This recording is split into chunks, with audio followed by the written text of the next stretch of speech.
পুজো দেওয়া কমপ্লিট। ভোলে বাবা পার করেগা। হর হর মহাদেব, হর হর মহাদেব। আজকে যা শীত পড়েছে কি বলবো।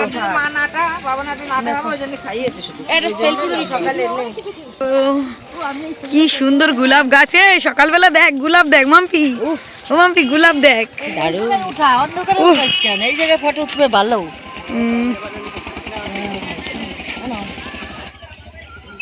ফাইনালি বাবার মাথায় জল ঢালা আমাদের কমপ্লিট হয়ে গেছে। তারপরে দেখো সকালবেলায় সূর্যটাকে এইভাবে দেখতে পেয়ে সত্যি মনটা অনেক ভালো লাগছে, কারণ আমাদের ওই শ্বশুরবাড়িতে এইভাবে সূর্যটাকে দেখাই যায় না। চারিদিকে এত গাছপালা, ঘর বাড়ি, সূর্যটাকে যে যায় ডাইরেক্ট দেখবো সেই সৌভাগ্যটা হয় না। তাই জন্য আজকে অনেক দিন পরে দেখেছি, মনটাও ভালো লেগেছে। আর এদিকে দেখো পাশে কিন্তু গোলাপ বাগান, এখানে প্রচুর ফুল আছে, যদিও ক্যামেরায় অনেক দূর থেকে তুলছি তো বোঝা যাচ্ছে না। তো চলো, সারাদিনের ক্লান্তি, রাত্রেবেলা ঘুম না হওয়া, বাবার মাথায় জল দেওয়া, এই নিয়ে শরীরটা খুব ক্লান্ত। এখনই বাড়িতে যাব, মানে চোখের পাতাটা পুরো ফুলে একদম মানে বড় বড় হয়ে গেছে। মনে হচ্ছে কি চোখের উপর কেউ যেন 1 কিলো একটা ভারী পোড়েন বসিয়ে দিয়েছে, এমন একটা অবস্থা। তো চলো তাড়াতাড়ি করে বাড়িতে যাই, গিয়ে অনেক কাজ আছে। তো দেখো বন্ধুরা, আমরা এখন বাড়িতে যাচ্ছি। এখন হচ্ছে 6:30 বাজে।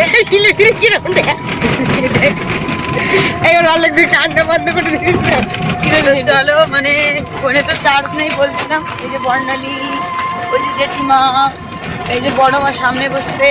সকালে কি শীত, সকালে যে কি ঠান্ডা পড়েছে, মনে হচ্ছে মাঘের শীত বাঘের গায়ে। এই যে যা ঠান্ডা পড়েছে ভাবা যায়। চলো একবারে বাড়ি গিয়ে তোমাদের সঙ্গে কথা হচ্ছে। ফোনটা চার্জে রাখি। আর খুব টায়ার্ড, 2 দিন ধরে উপোস, জানো এই উপোসটা সবাই করছে।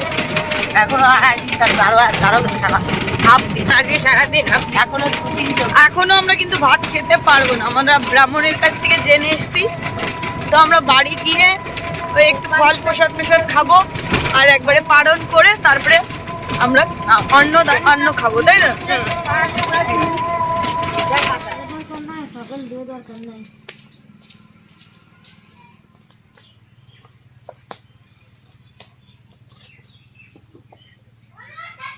তো বন্ধুরা দেখো, আমাদের রান্নাবান্না শুরু হয়ে গেছে।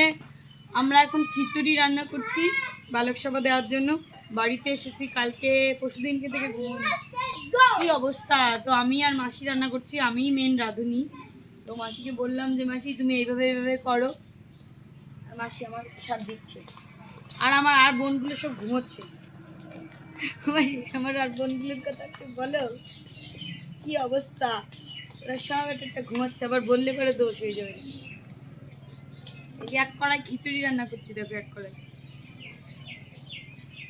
কি হয়েছে রানী, তোর মুখে কি হয়েছে? জানো তো সকালবেলা থেকে আমার বোনরা কিন্তু ঘুমোচ্ছে সমানে, ওদেরও শরীর ক্লান্ত, আর আমি হচ্ছে ওদের দিদি, বড়দি। তো সেই হিসাবে কাজকর্ম তো আমার একটু বেশি করতে লাগবে, তাই না? তো সকালবেলা আমি আর বর্ণালী বাজারে গেছিলাম, গিয়ে এই যে কুমড়ো, আলু, তারপরে সবজি যেগুলো ছিল না সেইগুলো আনলাম, এনে দেখো এই যে কাজে লেগে গেছি। মাসিকে ডেকেছি ফোন করে যে মাসি তুমি একটু আসো, এটা আমি ডাকিনি। তারপর বাড়িতে এসে একটুখানি শুয়েছিলাম, মানে 10 মিনিটও হয়নি, তার ভিতর শুনছি মা ডাকছে খিচুড়ি রান্না করবি না, সবাইকে তো খেতে দিতে হবে, তোরা উপোস আছি, পালনটা তো ভাঙতে হবে, তাই না? তো তাই জন্য দেখো চোখ মেলতে পারছিলাম না, তারপরেও আমি এই যে উঠে কাজবাজ শুরু করে দিলাম, কারণ করতে তো হবে। বাচ্চাদের বলেছি, সকালে আবার নিমন্ত্রণও করে এসেছিলাম যে আজকে দুপুরবেলা মানে সবাই একটু সেবা করতে, কারণ এটা তো বালক সভা। তাই জন্য দেখো খিচুড়িটা আমিই রান্না করছি, মাসিকে তো বলেছি হেল্প করতে।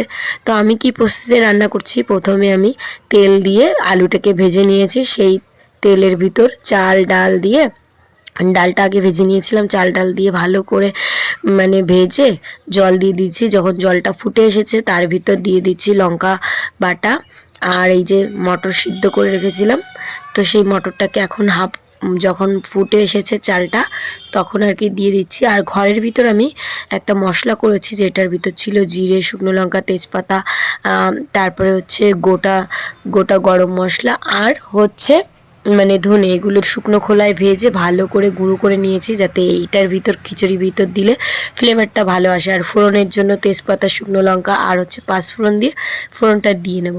তো আমার রান্না হয়ে গেছে, এখন বাচ্চাদেরও ডেকে আনতে বলেছি, ওরা আর কি সব আর কি এসছে, মোটামুটি একজন একজন করে আসছে।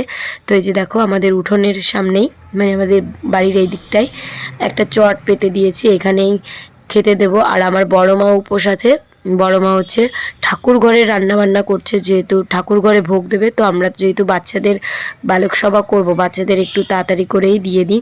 তো 2:06 পরে আমরা ভাত খেতে পারবো, মানে অন্ন খেতে পারবো, তার আগে কিন্তু পারবো না। তাই জন্য এখন আমরা সব কিছু রেডি করে নিয়ে বাচ্চাদেরকে খেতে দিচ্ছি তার আগে। আর এখানে আছে আমার 2 ঠাকুরদাদা আর বুড়ো মা, তো তাদেরকে খেতে দিয়ে দিলাম। তারপরে এখানে নমস্কার করব। তো এইখানে দেওয়ার পরে বাচ্চাদেরকে আর কি দেবো, তার জন্য আর কি সব জোগাড় করে নিচ্ছি। আর আমরা 3 বোন, এই যে 4 বোন মিলে নমস্কার করে এখন বাচ্চাদের দেবো। আর ওই যে আমার ঠাকুরমাকেও নমস্কার করে নিলাম, কারণ বড়দের আশীর্বাদ ছাড়া এইগুলো তো একদমই সম্ভব হয় না। তো সবাইকে, মাকে, ঠাকুমাকে, জেঠিমাকে, যে যে ছিল আমাদের বয়সে বড়, সবাইকে নমস্কার করে নিলাম। আর আমার থেকে যারা ছোট, মানে আমার বোনরা আমাকে নমস্কার করে নিল, তাই আমি আশীর্বাদ করছি।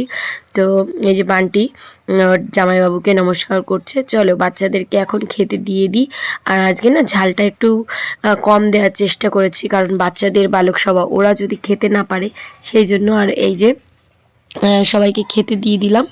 আর আমরা এখনও কিন্তু খাইনি, সকালবেলা বানিয়েছিলাম রুটি আর সয়াবিনের তরকারি। আর আমাদের বাড়ি না ধনে এসেছে, মানে বাড়িতে একটু ফসলের কাজ, মা ওই জন্য ব্যস্ত। আর মার শরীরটা খুব খারাপ, মায়ের প্রচণ্ড পায়ে ব্যথা। তো মা না একদম হাঁটতেও পারছিল না, কালকে থেকে ওষুধ খেয়েছে, তাই এখন একটু ভালো আছে। তো আমরা সেই উপোস থেকে আসার পরে রুটিগুলো করে সবাইকে খেতেও দিয়েছি। মানে সত্যি আমাদের শরীরে প্রচুর খাটনি হয়ে গেছে, একটু যে রেস্ট করব সেটারও এখনও অবধি টাইম পাইনি। এই যে গড়ে 3 দিন ধরে এইগুলোই করছি। তো বুঝতেই পারছো, একটা শরীরের ভিতর খাবার দাবার কোনো কিছু না গেলে একদম ক্লান্তি বোধ হয় সেটা। কিন্তু এই যে সবাইকে মানে একটুখানি বালক সভার আয়োজন করে সবার মুখে একটু খিচুড়ি তুলে দিতে পেরে আমার এত ভালো লাগছে, মানে সবাইকে সেবা দিতে পেরে। আর এদিকে জেঠুকে বলছি খেয়ে নাও। তো বন্ধুরা, এই পর্যন্তই আজকে ভিডিওটা রাখছি। বুঝতেই পারছো আজকে আমার শরীরটা এতটাই ক্লান্ত। চলো দেখা হচ্ছে নেক্সট ব্লগে। তোমরা সবাই ভালো থেকো, আর অবশ্যই কিন্তু কমেন্ট করে জানিও। নেক্সট ব্লগে আমি তোমাদের কমেন্টের রিপ্লাই দেবো আর একটা কথাও বলবো।